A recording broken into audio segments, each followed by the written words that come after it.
Hi, BookTube, and welcome to a new video. This is a Friday Reads, wrapping up. Yes, well, this is certainly going to be on the hoof because I've got four, possibly five books to talk about. The Teleportation Accident by Ned Beauman, Over, In and Under by Emma Boland, Andrew Sean Greer, Less, Pulitzer Prize winner a couple of years ago, Ali Smith, Spring, the third in her quartet of seasonal novels. And I must put it away already, but non-fiction, Irving D. Yalom, Staring at the Sun. And Irving D. Yalom is a psychoanalyst. And it's going to be on the hoof because I will definitely talk about the first three. If that looks like it's going on too long, I will do the Ali Smith in a separate video and talk about Irving D. Yalom as the fourth in this. So I'm just going to have to see how it goes, keep an eye on the time. Okay, so the first is, I ought to say actually, so I gave Less 4 stars, I gave Over, In and Under 4 stars, and I gave the Teleportation Accident 4 stars. And it sort of got me thinking as to what that actually means for me to give something 4 stars, and it sort of was sparked off by Eric Carl Anderson at Eric Lonesome Readers channel, where in his recent wrap-up, and if I can find it, I'll post a link here. He says sometimes he finds himself finishing a book and then asking himself, what's he supposed to take away from that book? And I think that's a really important, significant question. And in similar ways, I asked that of all three of these. 4 stars. They were good reads, stylistically. And they were really solid pieces of work. And while I was reading them, I was enjoying them. But in different ways, I just, at the end, I thought, well, what was the point of that really, other than enjoyment for enjoyment's sake while you're in it? But as soon as you finished it, nothing really. So this is my first Ned Beauman, and this is a romp, and I really enjoyed this. It's basically starts off in decadent Weimar Berlin amongst the arts crowd, where everybody's sleeping with everyone except the hero, who has split up from his girlfriend and seems to be the only person in Berlin who can't get laid. And he he meets someone at a party, a girl, and throughout the rest of the book he pursues her through Paris and ending up in Los Angeles, and that's sort of the thrust of the book. And initially, it's he's clearly a loser. He's driven by his hankering for sex, which then becomes focused solely in this woman. And there's some very funny writing. There's a scene in a brothel which is very funny. There's a scene, I can't remember, is it Berlin? I think it's in Berlin, where a mother and a daughter have heard about this sort of elixir of life type of thing, which is by having a treatment with monkey glands. And our hero and a con man that he's hooked up with has sort of unwittingly sort of impersonated the inventor of this treatment and sort of scammed money out of these two rich American women who call them on it, so that they go to actually sort of give them this alleged treatment. Only they haven't got monkey glands, they've got lychee fruit, because of course in the 30s very few Europeans would have seen lychees, and to sort of help their scam, they sort of drug the two women, not knockout drug, but just sort of give them a drug, and that also sort of blows up into a very funny potential sex scene with the two women sort of chasing down the two men. So there's a lot of humour, but it's when he goes to Paris and then he goes to LA that all of that sort of, even though he doesn't, the woman isn't, he never even bumps into this sort of fantasy woman of his from Berlin. But the whole sex stuff drops off, which is fine. It was a gag. It doesn't have to be sustained. But somehow all the tension goes with that, and he's just a loser. Whatever happens to him in the end, and I will not spoil it. It becomes more about the surrounding cast of characters, all the other Berlin emigres who've basically been driven out by the Nazis.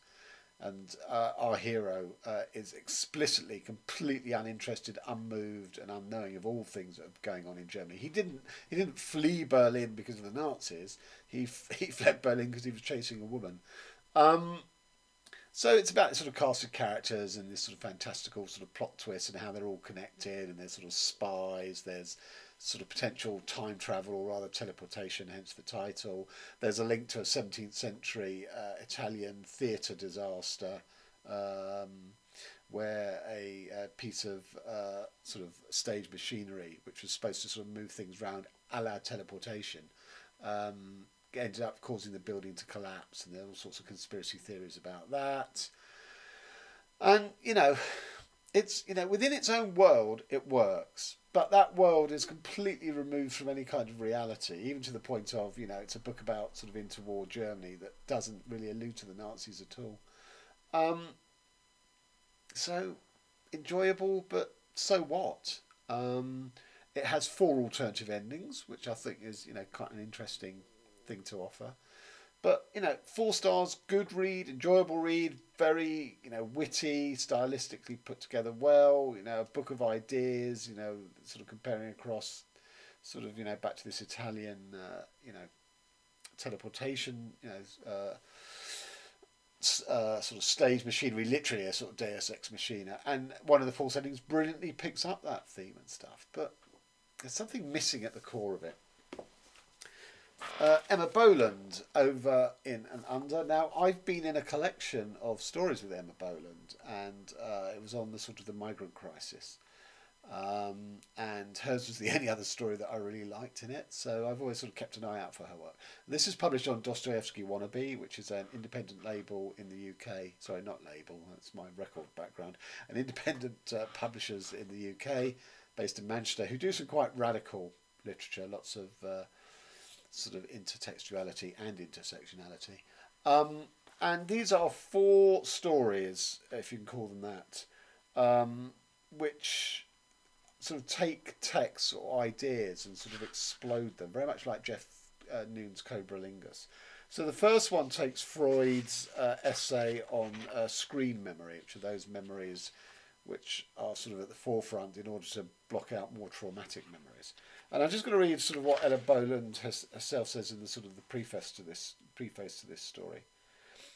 The German text with which I worked was a facsimile of an early publication downloaded from the internet, which on conversion to Word was subtly transformed in a digital misreading of the High German characters, often replacing them with coded clusters of punctuation marks.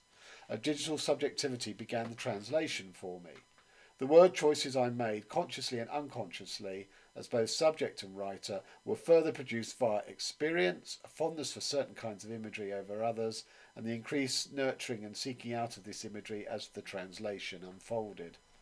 A further impossibility was the suppression of my familiarity with Freud's essay, and the equal impossibility of forgetting the little German I know. Ich is often ice, but sometimes insists on the I.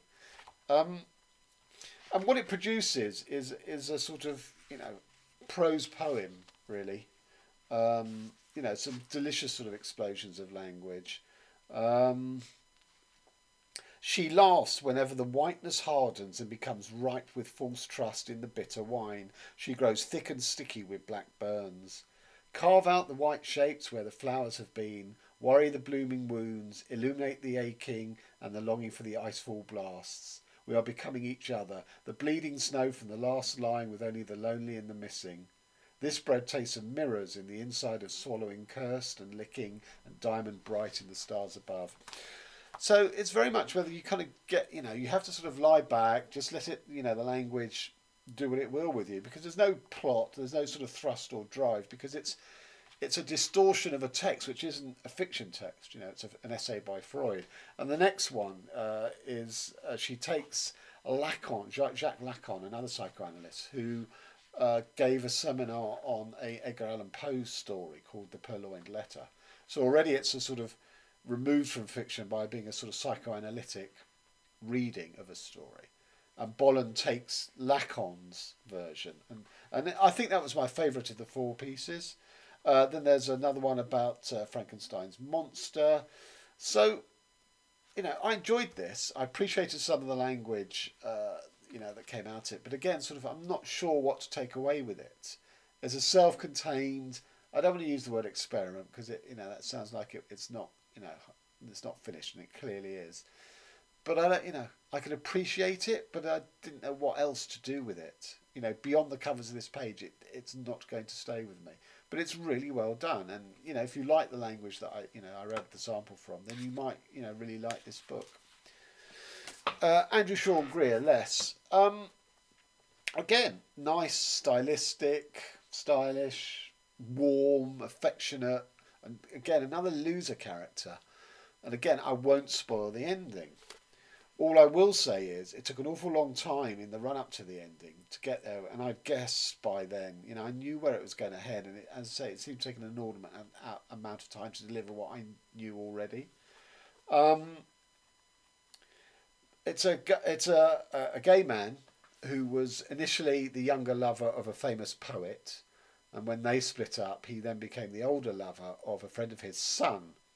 This son, called Freddie, is getting married to somebody else, and our hero, Arthur Less, feels that he just doesn't, he can't say yes, he wants to go to the marriage, and nor can he say no, he can't, because that would be a snub. So he decides the only way to deal with this is to remove himself from the other side of the world. So he sort of sets up this sort of, half-assed literary tour, because he's a bit of a faded star.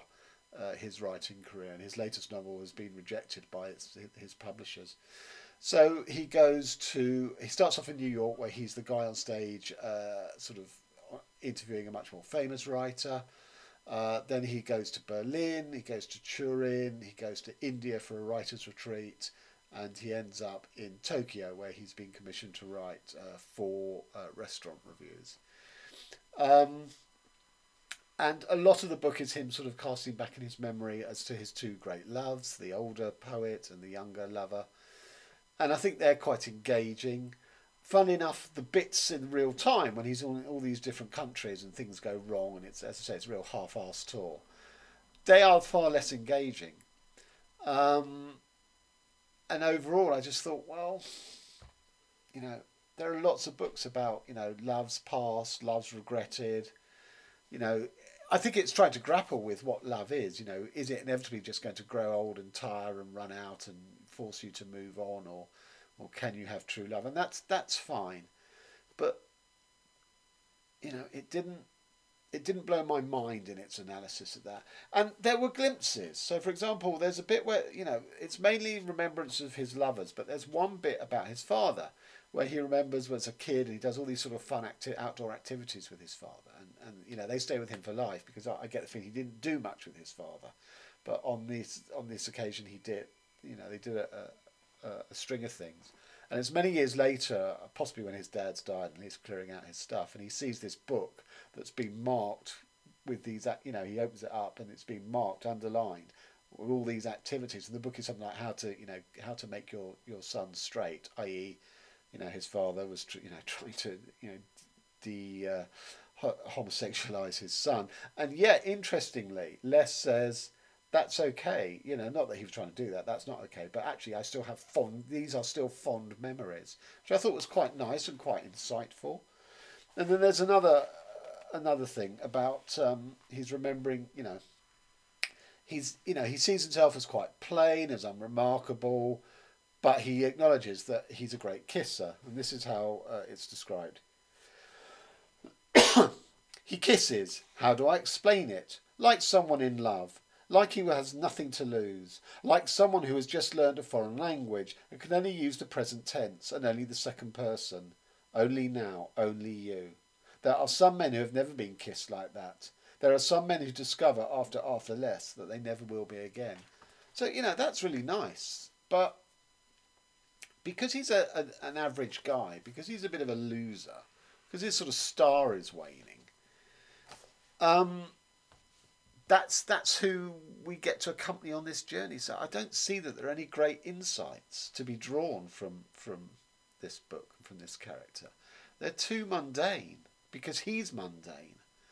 And that's all I want to say, really. Again, I don't know what to take away from this book. Of course, you don't have to take stuff away. You can just enjoy books while you're in them, while you're immersed in them. But that's not the type of reader I am. I like to have something that the book delivers by its end. Something that stays with me, or something that makes me think, even if I disagree with it. And these are all just a bit too sort of cosy, and well, I mean, the Emma Boland isn't cosy, but you know, as I say, I wasn't able to take anything away from them. So given that it's been about 15 minutes, I'm going to do a separate video review of Spring. So I'll quickly talk about the Irving D. Yalom, Staring at the Sun.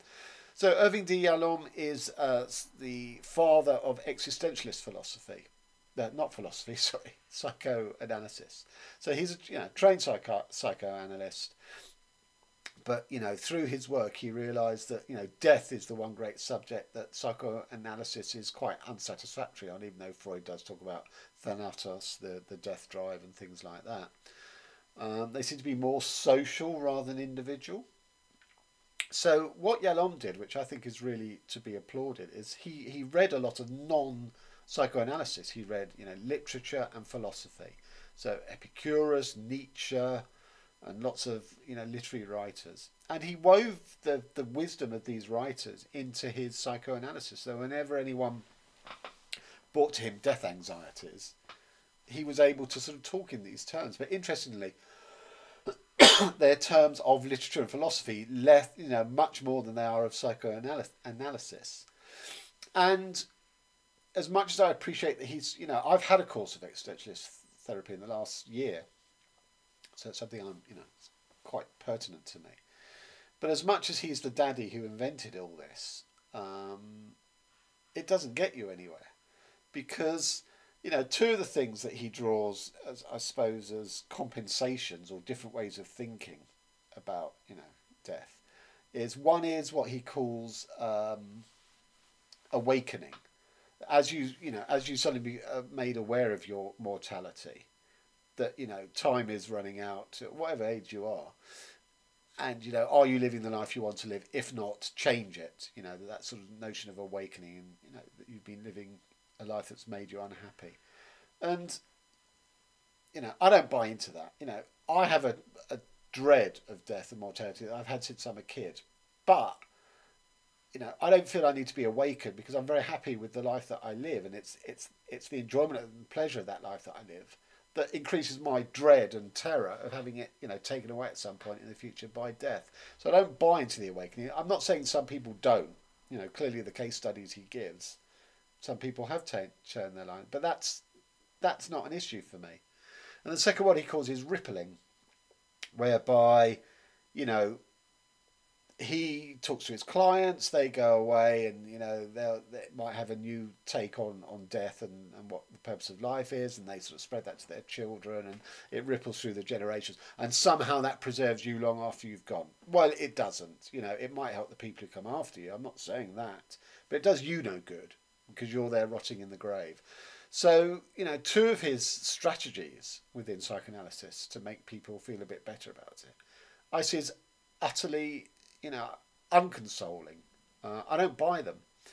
And, I've come through 6 months of existentialist therapy, and I enjoyed it. I got something out of it, but it didn't take my dread away.